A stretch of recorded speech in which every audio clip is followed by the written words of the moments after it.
ಶಬ್ದ ಮಾಲಿನ್ಯ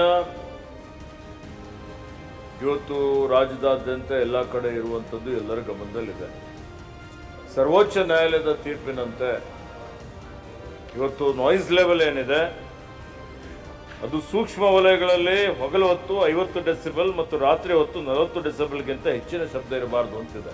ವಸತಿ ಪ್ರದೇಶಗಳಲ್ಲಿ ಹಗಲು ಹೊತ್ತು 55 ಡೆಸಿಬಲ್ ಮತ್ತು ರಾತ್ರಿ ಹೊತ್ತು 40 ಡೆಸಿಬಲ್ಗಿಂತ ಹೆಚ್ಚಿನ ಶಬ್ದ ಇರಬಾರ್ದು ಅಂತಿದೆ. ವಾಣಿಜ್ಯ ಪ್ರದೇಶಗಳಲ್ಲಿ 65 ಡೆಸಿಬಲ್ ಮತ್ತು ರಾತ್ರಿ 55 ಡೆಸಿಬಲ್ ಇರಬೇಕು. ಕೈಗಾರಿಕಾ ಪ್ರದೇಶಗಳಲ್ಲಿ ಹಗಲು ಹೊತ್ತು 75 ಡೆಸಿಬಲ್ ಮತ್ತು ರಾತ್ರಿ 70 ಡೆಸಿಬಲ್ಗಿಂತ ಹೆಚ್ಚಿನ ಪ್ರಮಾಣದ ಶಬ್ದ ಇರಬಾರ್ದು.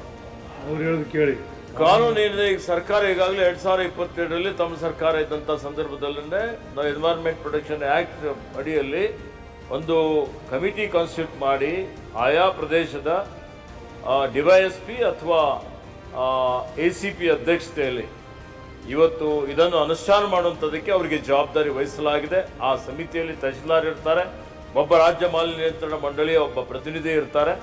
ಇಲ್ಲಿ ದೂರು ಬಂದಂಥ ಸಂದರ್ಭದಲ್ಲಿ ಅದರ ಮೇಲೆ ಕ್ರಮ ತೆಗೆದುಕೊಳ್ಳಿಕ್ಕೆ ಇವತ್ತು ಅವರಿಗೆ ಈಗಾಗಲೇ ಸೂಚನೆ ಕೊಡಲಾಗಿದೆ.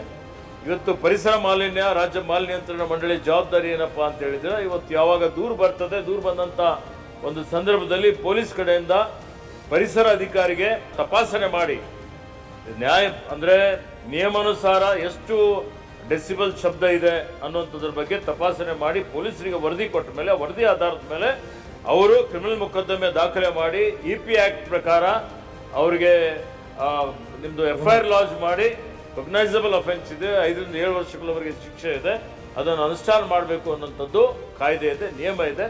ಆ ನಿಯಮ ಪಾಲನೆ ಮಾಡಲಿಕ್ಕೆ ಈಗಾಗಲೇ ಸುತ್ತೋಲೆನೂ ಇದೆ, ಈಗಾಗಲೇ ಸೂಚನೆಯನ್ನು ಕೊಡಲಾಗಿದೆ.